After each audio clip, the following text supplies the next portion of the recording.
Hello everyone, it's a slightly sniffly Jin'taan here, and today I'm going to be bringing you another lore-focused episode of Jin'talks. In fact, I'm hoping to make this a series where I delve into just how gloriously fucked up the lore of EVE Online is by looking at the utterly abhorrent stuff each of the four main factions gets up to. Before I do get into this though, I'd quickly like to give a trigger warning to those who feel uncomfortable with basically any form of rape, torture, or brutal execution, because quite honestly, the Minmatar don't fuck about. If you don't want to hear about that, leave now. The first thing you need for context when talking about the Minmatar Republic is their tattoo culture. Tattoo culture is a massive part of the Minmatar social and cultural hierarchy. However, it's almost completely alien to what we'd understand as tattoo culture, as it's not something that one has direct control over. Your first tattoo is given in a near-compulsory ceremony upon reaching adulthood. It relies on a mix of genetics, luck, and mysticism on the part of the shamans, who perform something known as the marking ritual, or vulaval, or however you're supposed to pronounce that. Sorry, I don't speak Minmatar. This mark determines one's status in society and also the worth of one's very soul, alongside a separate but linked ceremony, which affixes one's name and tribal affiliation, another part of the Minmatar society we'll get to soon enough, in a separate tattoo. The highest social rank preferred by one of these voluval markings is the Ray of Matar, which is a sign that one is destined for great things, and typically brings with it a level of guaranteed success, though it is a once-in-a-generation rarity. Beyond this, however, a great many of the higher-ranking politicians in the Republic happen to have other rare and auspicious variations of markings, irrespective of how effective they actually are at their jobs. Far worse than this seeming random privilege, however, are some of the more negative markings, such as the pale eye, the broken shield, or the face of Helena, which are likely to result in almost complete exile from one's family, as your soul is considered tainted. Those who, through no fault of their own, are given this mark during their marking ceremony are almost immediately shunned and made outcasts from society at large, as well as their families, or, if a less severe mark such as the Slaver's Fang is chosen, simply forced into a vow of silence, with the punishment for breaking this being merely the complete physical removal of one's tongue. Given all of this, I'd like you for a moment to put yourself in the place of a Minmatar teenager on the cusp of adulthood, somewhere in the region of 16 to 18, and imagine how utterly terrifying it must be to know that you're going to a ceremony where there is a chance, no matter how small, that you may be exiled from your family, or have the threat of having your tongue completely removed hanging over you for the rest of your life, based on something that's completely random chance. Even the more minor negative marks, such as the spiraling scarecrow, are likely to lead you to live a life of poverty and desperation in a society and culture that is almost entirely dominated by tattoos as their one remaining post-enslavement cultural touchstone. Given all of this, it's no wonder a great many with these negative marks don't take their exile and fate lying down. They simply run to a place where laws aren't used. And this isn't for a lack of any police force. The Minmatar simply decided to have a place where laws as we would understand them simply don't exist, in the heartland of their empire. A place they call Voshan. Part socio-cultural gulag, part war zone, and all shithole, Voshan has only one overriding principle, and that is no one is turned away. Within it, the only laws are those of ancient legend, attempting to create a facsimile of what the Minmatar lived in before they reached for the stars, and before the Amarr darkened their skies. Within Voshan, murder is an everyday occurrence, and suicide is just as rampant, but as the Minmatar Republic slowly repopulates, enough exiles run screaming from their adulthood and their extended families into the arms of it, so that they might know freedom from the judgments their tattoos placed on them. That stream of the disaffected and the desperate and the discarded is the only thing keeping it populated, as the birth rate is next to nothing and the death rates are astronomical. And despite all that, it manages to keep a relatively stable population. It is so dangerous that despite being within spitting distance of the Amarr Empire, they have a direct law against military action and especially enslavement raids on the planet due to fears that the myriads of untreatable or untreated communicable diseases rife in the colony would damage their existing slave stocks beyond repair. Yes, you heard that right. Voshun is such a terrible place to live that even in the Amarr Empire as a slave, you have access to better healthcare. And this is all before we get into the location on the planet itself that this supposed shelter is placed. It is the closest thing Eve has to a literal hellscape, being inside a miles-deep scar on the landscape of the home planet of the now nearly extinct Starkmanir tribe.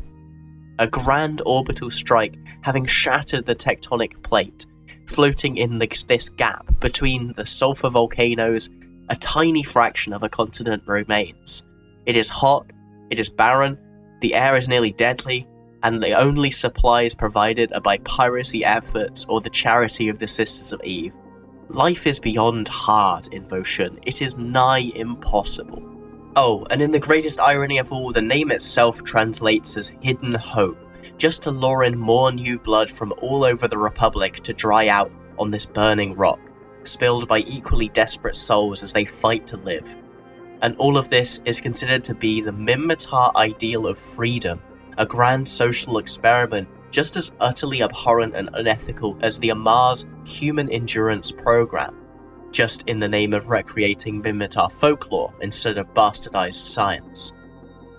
I can't help but speculate that perhaps this is an idea that the Amarr implanted within the Minmatar culture during their generations of slavery, in order to paint a picture of the Minmatar culture as barbaric and backwards, so that more would embrace the love of God. If so, it's a terrible irony that the Minmatar, after gaining their freedom, decided that they should simply embrace this barbarism as the epitome of their culture, proving that everything the Amarr had said was right. This barbarism doesn't just extend to their own people, however. Their hatred of the Amarr runs so terrifyingly deep that they are effectively not considered human by the Minmatar in general. To start with, the Republic has honest-to-God concentration camps for Amarr prisoners of war, or for people who simply associated with them or expressed beliefs that they felt were a little too Amarr to be accepted. These camps were designed not to simply kill the occupants, however, but to completely destroy them spiritually and mentally, to break down the rules of cause and effect that allow people to stay sane. Pointless tasks such as moving rocks from one side of the room to the other and then back again, incompletable orders that go beyond the human ability, random punishments given out for no seeming reason, and of course, complete forced subservience to the guard's will, including everything from forced chorophagia to forced rapes, with one guard in particular noted to gather a section of inmates and force them to have sex with each other as he watched. And the worst part, there is no end to it. The guards keep people alive for as long as humanly possible in order to extend their torment, only executing prisoners if absolutely necessary. You could be captured as a young Amarrian adult, or perhaps even a Minmatar citizen who wished to keep their Amarrian faith, and be held there until your death of neglect at around 70 or 80 years of age, having lived 50 years in this hell. Camps such as these are not even a new invention, having been invented and refined during the Great Minmatar Rebellion, with mentions of the Daughters of the Revolution being abound in other areas of the lore, who were Amarr women who were sold into sexual slavery within the Minmatar Republic as spoils of war. The men captured were primarily worked to death in horrifying forced labour camps, and then shot when they outlived their usefulness.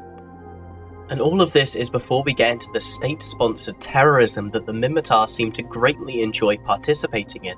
You can look at a great many chronicles here for examples, but my personal favourite has to be the Innocent Faces chronicle, which details the horror faced by a children's show host in the Amarr Empire. His young daughter is kidnapped by a Minmatar group, with the instructions to denounce his religion on TV if he wished to see his child again. Fearing both the apparatus of the Amarr state coming down on him, and probably also the eternal damnation of apostasy, he does not, and it is heavily implied that his daughter is murdered as a result. Still, the victims of these things are just people who aren't quite real Minmatar enough, being Amarr and all that. Let's imagine you manage to get out of the marking ceremony with a normal mark and you don't have any dangerous ideas like trying some of that religion stuff.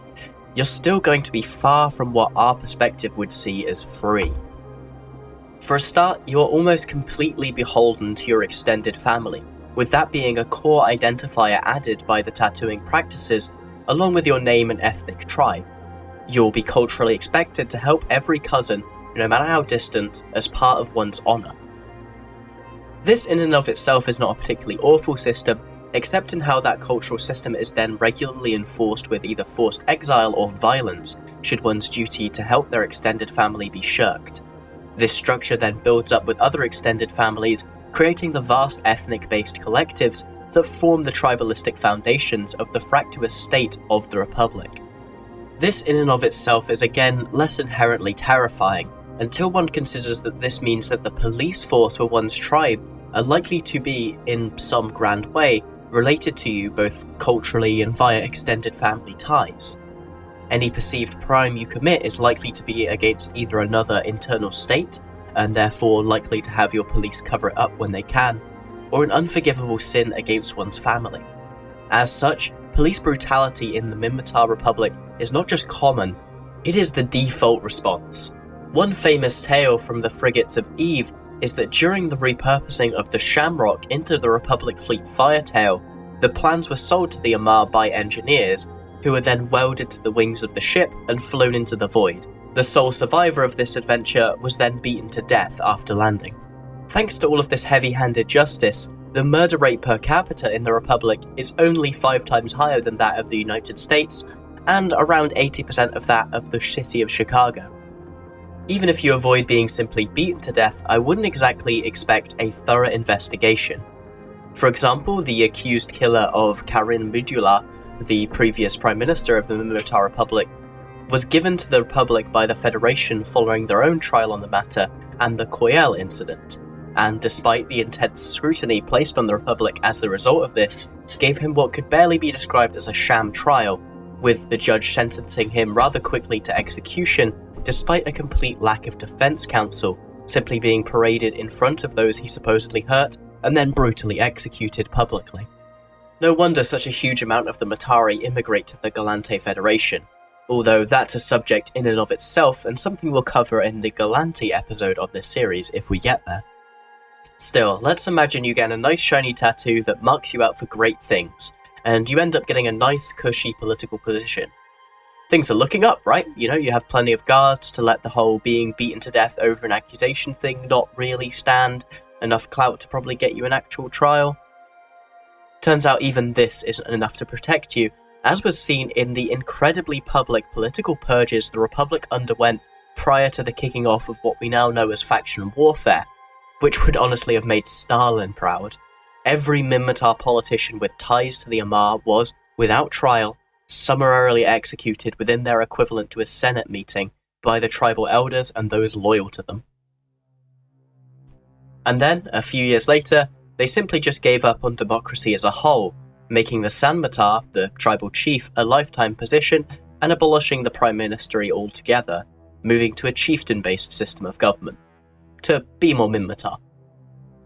And then even after all of this, in the name of a greater good of a tribal republic, the Minmatar still desperately struggle to support those slaves even willingly freed by the Amarr Empire, with Empress Jamil's proclamation of freedom in particular leading to a huge strain being put on the social safety net of the fledgling empire. Many of these freed slaves ended up in shanty towns, their quality of life barely better than whilst under the chains of the Amarr, without taking into account the religious violence that took place between pro- and anti-Amarr factions in these emancipated slave populations, which the Minmatar Republic was almost powerless to intervene in. Now, it does bear mention that everything I just talked about is some of the more extreme negative examples of what life can be like in the Minmatar Republic, because that's all we really get to see from the lore. We know very little about what life is like day to day in the Republic, though we do know it's economically the weakest of the major four.